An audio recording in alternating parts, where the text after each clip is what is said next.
Hola mis estimados videoyentes, hoy es 19 de septiembre, una fecha por un lado fatídica y por otro lado también tiene sus toques de gloria, digamos, ¿no? No tanto por los efectos directos de los sismos muy intensos que se vivieron en la Ciudad de México y en varias ciudades del sur y del centro del país, tanto en 1985 como en el 2017. Eh, es algo que yo no conozco otro caso en el que el aniversario de un sismo muy fuerte, de un terremoto intenso, destructor, asesino, digamos, ¿no? En el mero aniversario se produce otro, ¿no? Y esto es algo que pues habría que tener muy en cuenta nomás como curiosidad histórica o tal vez como una experiencia biográfica muy, muy, muy intensa, como es el caso. Eh, Se dice, lo leí hace muchos años, que aproximadamente cada 30 años, aproximadamente alrededor de cada 30 años, hay un sismo muy intenso que sacude a la Ciudad de México. En mi ciclo de vida, Eh, tengo 63 años, yo nací en 1957, precisamente el año de un temblor muy fuerte que también se sintió en la Ciudad de México y creo que también tuvo su epicentro por ahí en las costas de Oaxaca, de Guerrero, de Michoacán, eh, y que fue famoso además de por la cantidad de destrucción y de fallecidos y de heridos que dejó, porque se cayó el ángel de la independencia. No es un ángel, ¿no? Eh, Alguien me dijo que no es tampoco una victoria alada, es una Nike. De ahí viene la palabra Nike, de la ropa deportiva, en particular tenis, ¿no? Que sí es una semidiosa griega que simbolizaba, representaba la victoria, ¿no? Ustedes saben que esa columna, la columna de la independencia que se llama originalmente, y que la gente bautizó como el ángel de la independencia porque veía hasta allá arriba a un ser humano con alas, ¿no? Entonces el ángel. Pero en realidad ese ángel tiene senos, ¿no? Entonces, pero tampoco es una ángela. Las ángelas no existen en la... Pues sí, en la mitología cristiana no existen las ángelas, existen los ángeles, ¿no? Eh, pero es una Nike, pues. Y creo que es un monumento muy bonito que mandó a hacer Porfirio Díaz para festejar el centenario del inicio de la Guerra de Independencia. A diferencia de lo que hizo Felipe Calderón con el bicentenario, pues Porfirio Díaz lo proyectó con mucha antelación, encargó a los mejores arquitectos, ingenieros, artistas, ¿no? De la época para construir un monumento que conmemorara el centenario, el primer centenario de la declaración, del inicio de la declaración de independencia, es decir, del inicio de la guerra de independencia. Eh, en 1957 tiembla, creo que fue en junio, yo tenía menos de 6 meses de edad, evidentemente yo no me acuerdo, pero evidentemente esto se fue platicando a lo largo de muchos años, de tal manera que yo desde muy joven me entero, desde muy niño, me entero de que efectivamente había habido un temblor intenso, que se cayó el ángel de la independencia, la columna no se cayó, no se dañó, pero la estatuota que está allá arriba, pues sí, sí se cayó. Y se partió, se le separó la cabeza del cuerpo, las alas quedaron hechas trizas, en fin.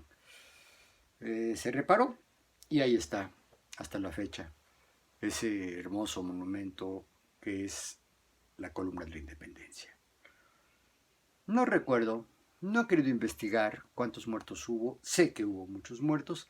Claro, la ciudad era muy chiquita, la ciudad habrá tenido unos 4 millones de habitantes en esas fechas. Y no estaba conurbada con los municipios de los estados que circundan a la Ciudad de México, es decir, el Estado de México, Morelos, Hidalgo,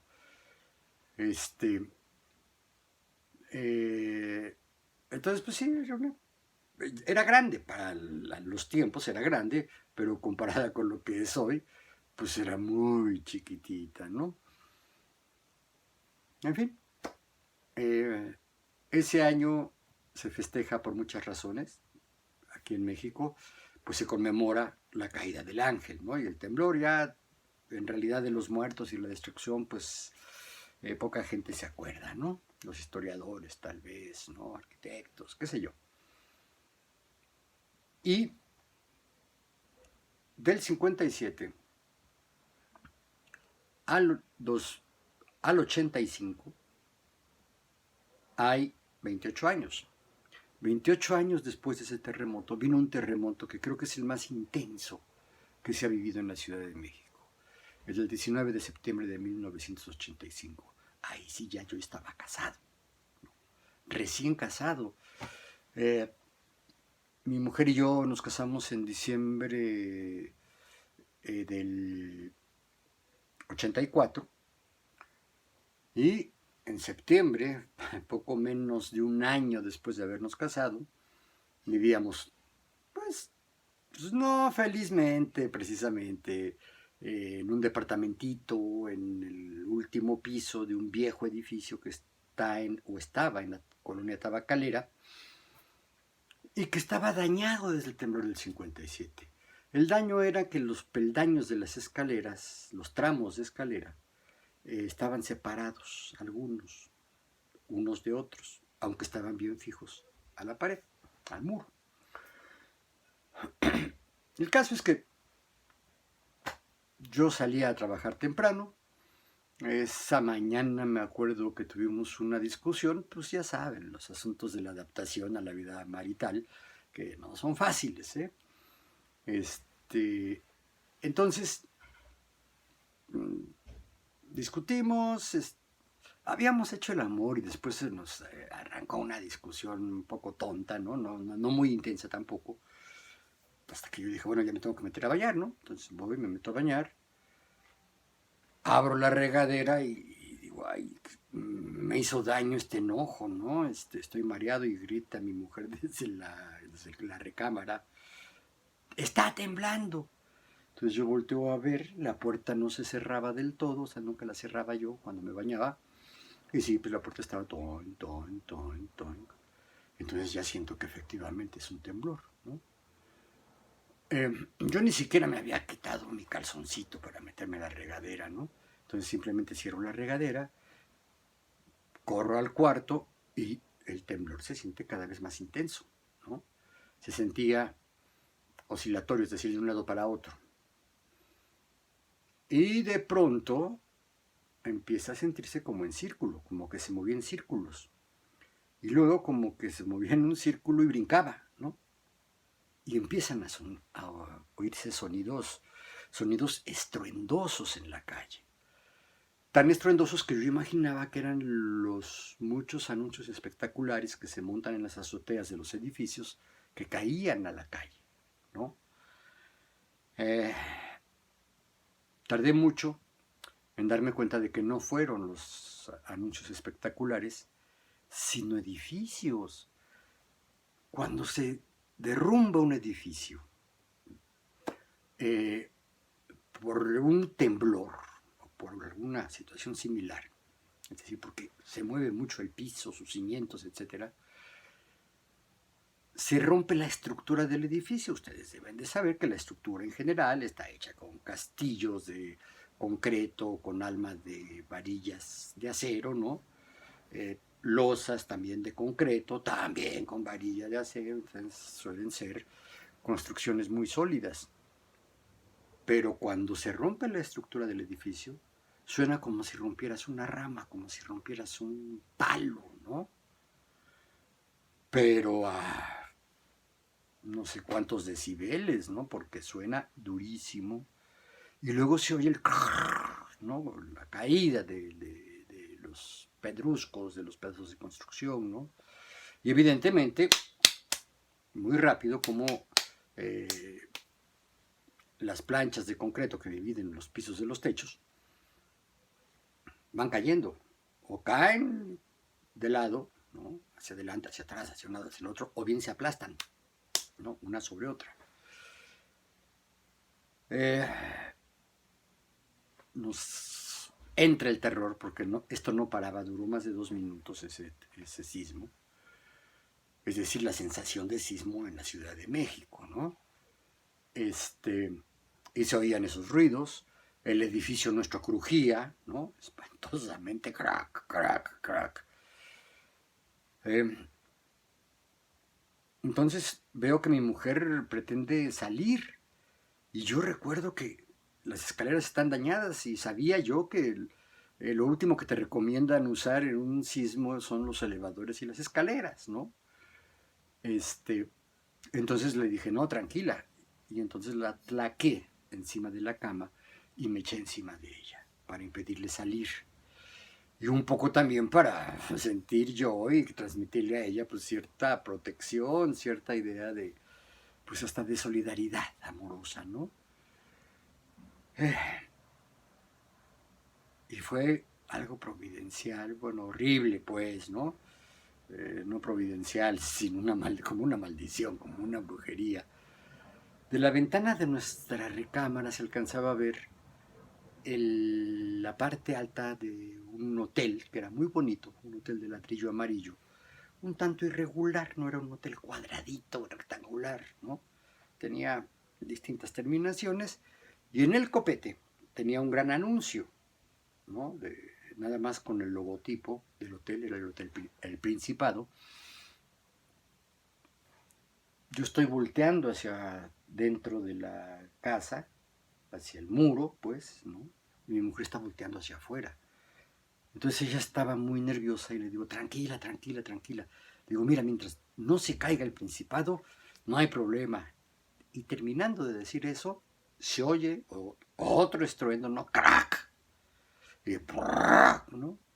Y me dice mi mujer, se cayó el Principado. Yo volteo a ver y ya no veo al Principado, ¿no? Ay, o sea, ya el miedo que nos había provocado se sube, ¿no? Y, y yo empiezo a echarme un mantra. Yo, como les he dicho mucho, no tengo nada de sentimientos religiosos, pero sí recurrí a una especie eh, de bendición, ¿no? Un mantra, ¿no? No se cae, no se cae, no se cae, pero dentro de mi cabeza estaba pensando, si se cae, que se aplaste, ¿no? Y que sea un solo trancazo, ¿no? Que nos aplaste la loza del techo, porque yo no quiero sentir esos segundos si se va de lado. Providencialmente, ahora sí, providencialmente, a nuestro edificio no le pasó nada, nada. No nos dimos cuenta porque en cuanto se calmó el temblor, ¿no? El temblor de la tierra, porque nosotros seguíamos temblando, ¿no?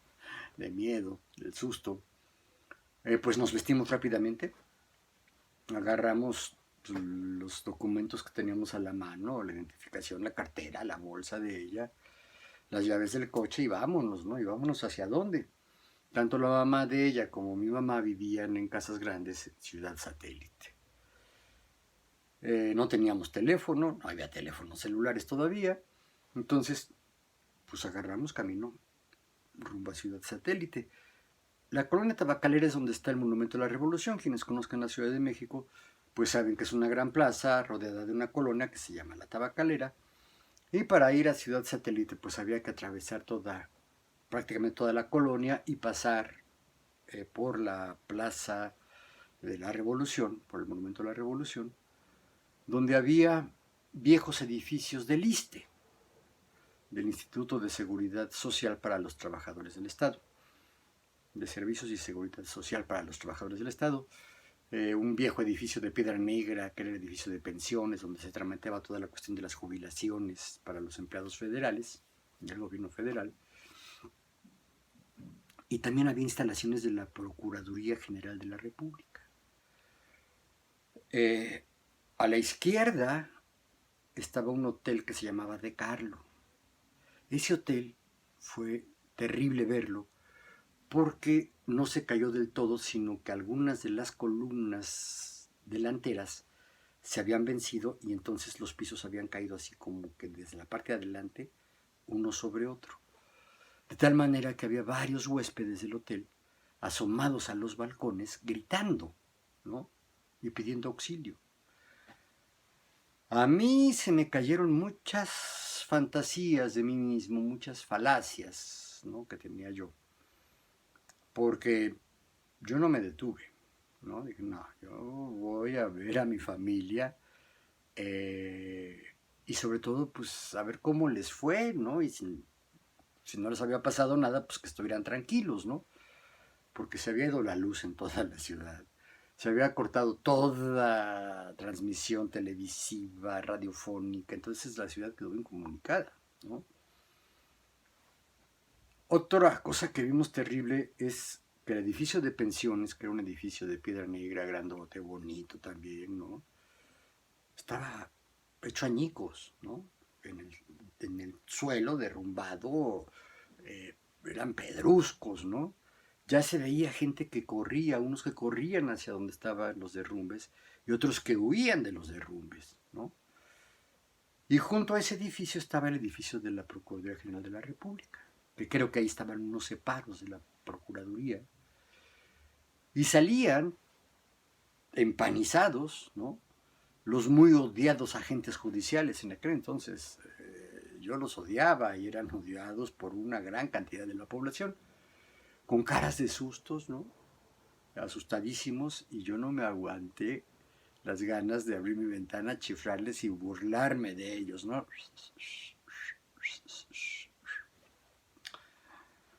Agarramos esa, creo que es la Avenida Vallarta, que luego se hace Avenida Juárez, y al fondo se veía una nube de polvo ya que empezaba a levantarse. Pero muy a la entrada de Avenida Juárez estaba el Hotel Regis. Era un edificio chaparrito, no era un edificio grande, muy viejo. Había un hotel, un cine, que pasaba muy buenas películas. Nos gustaba mucho ir al cine Regis. Y había una venta de una tabaquería. Era un lugar muy bonito. Pues el edificio Regis se cayó sobre la Avenida Juárez, se fue hacia adelante. Y ahí, cuando pasamos, ya había gente empezando a treparse por las losas, pues para tratar de rescatar gente, ¿no? Dimos la vuelta por Reforma, vimos daños en el Continental Hilton, un cabaret que se llamaba Las Galaxias como que se dio vuelta, como que la azotea quedó en el piso y los pisos inferiores quedaron hacia arriba, ¿no? Una cosa muy rara. Ya después agarramos una vía rápida que llevaba hacia el Estado de México, al río San Joaquín, y ya por ahí ya no vimos tanta destrucción, pero con eso poquito que alcanzamos a ver y lo que sentimos fue terrible.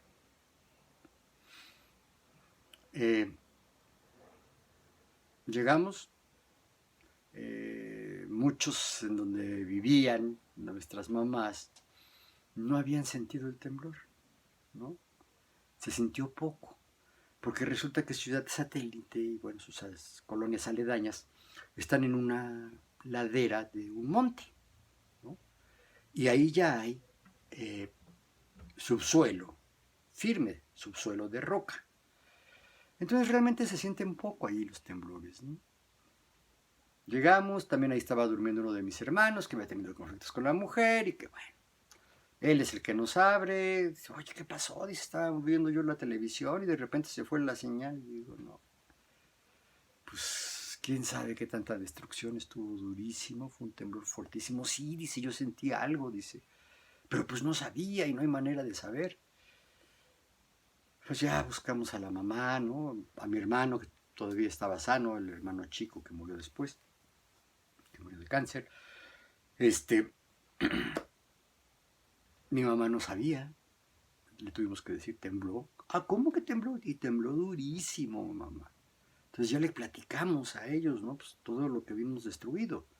El edificio de pensiones, que le dolió mucho a mi mamá porque eh, tanto mi hermano mayor como yo estuvimos inscritos 1 o 2 años en la guardería, en el jardín de niños que había en ese edificio, en la azotea de ese edificio, que era para los trabajadores del Estado y mis papás maestros de la SEP, pues por supuesto tenían derecho a meter ahí a sus hijos. Entonces ese sí le dolió mucho a mi mamá, le dolió lo del Hotel Regis, le comentamos que no pudimos ver más allá porque ya estaba la nube de polvo, impedía ver muy lejos ahí sobre Avenida Juárez, la Alameda, etc. Estuvimos ahí en la noche, fuimos a ver a mi suegra, también decía, pues yo sí sentí un temblor, pero no sé qué pasó, no sé qué tan fuerte es, no, fue durísimo, ya le platicamos también, en fin. Esa noche dormimos en casa de mi madre y al día siguiente regresamos a ver qué tantos daños había sufrido nuestro edificio y nuestro departamento. Íbamos con mi cuñado, el hermano mayor de mi mujer, su único hermano varón, que es un hombre, es un tipo con muchas virtudes, pero con muchos defectos, ¿no? Es muy molestoso, muy egoísta, ¿no? Todo es para él, en fin. Pero al día siguiente, el 20 de septiembre del 85, fuimos en la tardecita ya a ver cómo estaba, ¿no? Entonces ya se habían restablecido algunas señales radiofónicas, la televisión todavía no del todo, y pues pasamos y vimos ya muchos cuerpos, cadáveres rescatados que estaban acomodados en las banquetas de la plaza del Monumento a la Revolución. Y bueno, eso fue traumático porque no los contamos, pero fácil eran más de 20, ¿no? Tal vez hasta 50, porque por allá se veían otros, ¿no? Mucha gente común, ¿no? Laborando para sacar escombros y rescatar cuerpos sobrevivientes o pedazos de cuerpos, ¿no? Una grúa de pluma muy alta que se veía a lo lejos desde la ventana de mi estudio había quedado colgando y todavía se movía, ¿no? Varios edificios que tenían sus traves así, entre dos cuerpos del edificio, también se habían roto y colgaban, ¿no? Así, el caso es que entramos a nuestro edificio, pues yo vi, pues, no le vio ninguna cuarteadura, no se le rompió ningún vidrio, pues a ver las escaleras. Un tramo de escaleras estaba un poquito más separado que antes del temblor. Llegamos al departamento, lo abrimos, no vimos ningún daño, solo una lámpara alta que era muy inestable, bonita lámpara, se cayó, pero ni el foco se rompió. Ah, pues estábamos en esa diciendo, oye, pues yo creo que igual y nos regresamos. A ver, vamos a ver. No había agua, no había luz. No, pues no nos regresamos, ¿no? Vámonos a vivir con mi mamá tiene un cuarto, ahí tienen agua, tienen luz, Pero lo mismo pensaron mis hermanos, ¿no? Entonces, pues de pronto mi hermano mayor con su mujer y sus 3 hijos, ¿no? Estaba Bebita, la más chiquita de ellos, más mi mujer y yo, más mi hermano el tercero, más mi hermano el menor, pues ya éramos un montón, ¿no? Entonces, pues como máximo, o sea, mi hermano el tercero y Asdrúbal, mi hermano el menor, tenían su cuarto, pues ellos se quedaron en su cuarto. Y nada más quedaban 2 cuartos disponibles, un cuarto grande y un cuarto chiquitito. Pero pues mi hermano llegó con una mujer y 3 hijos, ¿no? Entonces pues se dio el cuarto grande. Y a mi mujer y a mí nos mandaron un cuarto muy chiquito. Mi mujer aguantó poco tiempo allí. Se fue. Se fue a casa de su mamá, que era una casa mucho más grande. Y no estaba tan ocupada, ¿no? No quisimos, yo no quise irme, le pedí que no se fuera, porque nosotros habíamos hecho un proyecto de pareja muy diferente al que esperaba la familia de ella, ¿no? Ellas aspiraban a una familia tradicional, casada por la iglesia y por el civil, este, que el marido fuera un hombre potentado, acaudalado, ¿no? La verdad es que mi suegra no me quería, la verdad es que me discriminaba un poquito por ser moreno, por ser chaparro, ¿no? Y porque pues me estaba casando yo con la más guapa de sus hijas. Y no solo la más guapa, sino la más bonachona, la más buena, ¿no? Entonces pues no me quería. Pero nuestra idea era, cuando yo le propongo matrimonio, yo le digo, no te juro ni te pido fidelidad. Porque la fidelidad en estos tiempos es imposible. Porque la fidelidad tiene que ser un sentimiento que venga desde adentro, un pensamiento, una convicción de que le debo lealtad a esta pareja, ¿no? Y por supuesto una práctica, ¿no? Pues no se vale ni siquiera andar besando, toqueteando, ya no digas teniendo relaciones sexuales o amar a otra mujer si estás casado, ¿no? Entonces le dije, pues no te puedo prometer fidelidad. También le dije que yo iba a hacer un voto de pobreza porque iba a tratar de vivir de mi poesía, o por lo menos de mis escritos, iba yo a buscar colaboraciones en los periódicos, ir avanzando algunos libritos y hacer la prueba si podía yo vivir de la escritura. Me resultó un sueño guajiro al final, pero bueno. Y lo otro era que yo no le prometía tampoco una casa de dos, como dice casados, significa casa de dos. Este era un invento de mi madre, porque a mí me gustaba recibir en mi casa a todo tipo de gente, ¿no? Entonces, pues 3 cosas que son casi básicas para cualquier proyecto matrimonial. Yo le dije, yo no puedo, no le voy a entrar. En aquel momento ella me dijo, mira, lo de la fidelidad hay que trabajarlo, me convence, ¿no? Hay que ser más abiertos. Y claro, el asunto eran los celos, ¿no? También le complementé, le dije, mira, en cuanto hay una exigencia de fidelidad, hay celos, ¿no? En la medida en que la fidelidad no sea una exigencia, en la medida en que no se espere la fidelidad, los celos no se sienten. Y eso es saludable porque no hay peor enemigo de la pareja que los celos. Me gustó la idea, dijo que había que trabajarla, que si yo le ayudaba, pues a lo mejor algo lograba, ¿no? Respecto a vivir de la literatura, de la escritura, me dijo, yo confío en ti, me gusta lo que escribes, sé que eres muy bueno y confío en ti. Acepto. Y lo de la casa, dice, pues a mí también me gusta hacer fiestas, reuniones, que venga la gente, platicar con muchos.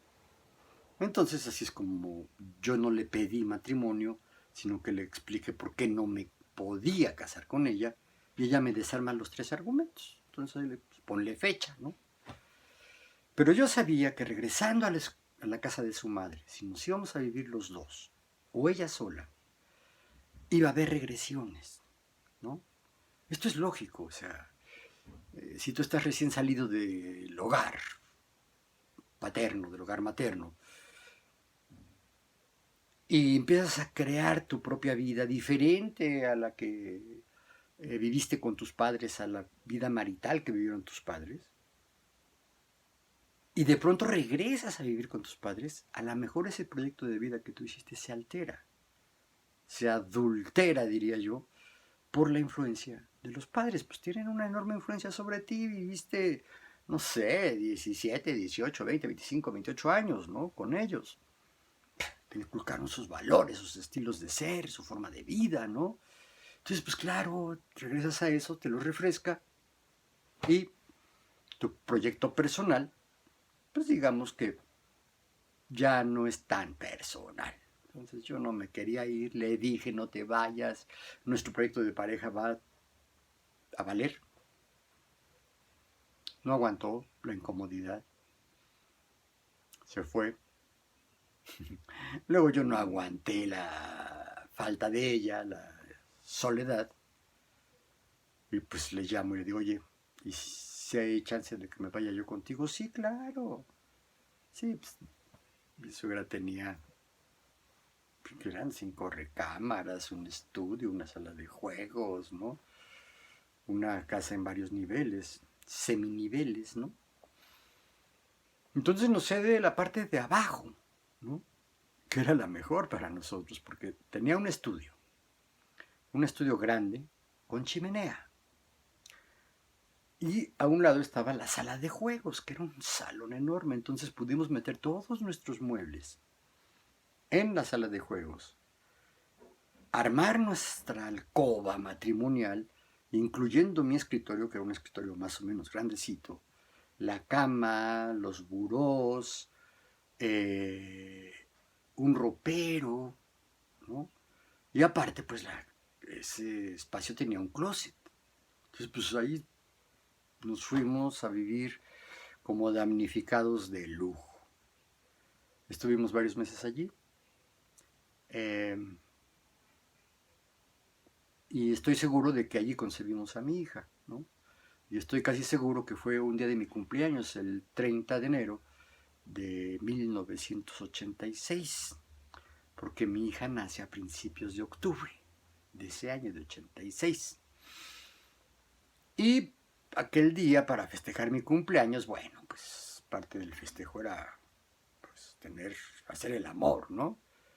Y me acuerdo que ese día en particular hicimos piruetas, malabares, fue una de las acciones memorables de nuestra vida amorosa, ¿no? Yo creo que ahí concebimos a mi hija.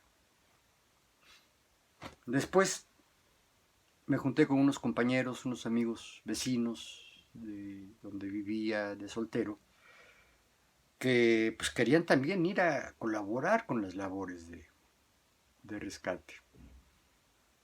Y pues cuando fuimos, pues ya estaba la gente súper organizada, ¿eh? Nos fuimos a la colonia Roma, porque hubo mucha destrucción, mucho edificio caído. Y uno de ellos tenía una combi. Entonces pues, fuimos y preguntamos en qué se podía ayudar y decían, no, tranquilos, ahorita estamos bien, mejor váyanse a otro lado o regresense a sus casas porque ahorita estamos organizados y estamos bien. Si nos pueden conseguir agua, dice aquel, pues ya sé, nos vamos a Topilejo, ¿no?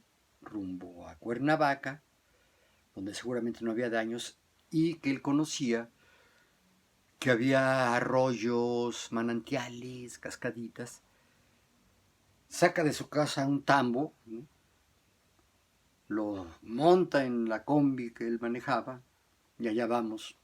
Él, Marcos, algún otro compañero, creo que era un tal Rolando, y yo. ¿A dónde? Pues a conseguir agua. Llegamos y ya habían pensado otros también que llevaban sus pick-ups con muchos tambos. Nosotros nada más llevábamos uno, pero bueno, algo es algo, ¿no? Son varios cientos de litros de agua, ¿no? Los que le caben a un tambo. Entonces, pues sí, estaban organizados en el pueblo también, con una manguerita, llenaban los tambos y órale, vámonos, ¿no? Ya que se llenaron. Entonces así estuvimos, no sé, tal vez 5 días, una semana, yendo y viniendo a Topilejo para dejar agua para los rescatistas, básicamente, ¿no? Después ya se movió el ejército, hubo conflictos de alguna manera, ¿no? Entre el ejército y los rescatistas civiles y paramos la acción de solidaridad y pues nos quedamos a vivir varios meses, pues esperando que se restablecieran los servicios en el departamento en el que vivíamos. Finalmente hubo oportunidad de hacernos de otro inmueble, de otro departamento, barato, en un edificio recién remodelado y que estaba sin daños en la colonia Cuauhtémoc. Y allí nos fuimos a vivir, ¿no? Con mi mujer ya embarazada. Y bueno, lo que sí es cierto es que recibimos mucha ayuda de nuestros padres, ¿no? Y mucha ayuda en efectivo, digamos, ¿no? De parte de los padres de Zoe, en particular de la madre. Allí viviendo con ella mi suegra me perdona de alguna manera, ve que no soy mal tipo, pero efectivamente lo que yo me había temido sucedió. Hubo regresiones, ¿no? Sobre todo por el embarazo. Más, digamos, los principios que se le revivieron a mi mujer por estar en contacto con su madre y con algunas de sus hermanas y su hermano. Entonces el viejo proyecto de pareja pues se echó a perder, ¿no? Y por lo tanto, mi proyecto de trabajador literario. Eso pasó en el 85. En otro video les platico lo que pasó en el 2017, 32 años después, ¿no? O sea que ese cálculo, esa periodización de que alrededor de cada 30 años hay un fuerte temblor en la Ciudad de México, se volvió a cumplir, ¿no? En mi ciclo de vida, pues, yo viví 3 temblores intensos. En el 57 se cae el Ángel de la Independencia. En el 85 se calcula que hay más de 10.000 muertos, una cantidad incuantificable de heridos y de construcciones dañadas. Y en el 17 se habla también de varios cientos de fallecimientos y de muchos miles de edificios dañados. Pero eso se los platico luego. Gracias por estar aquí. Nos vemos.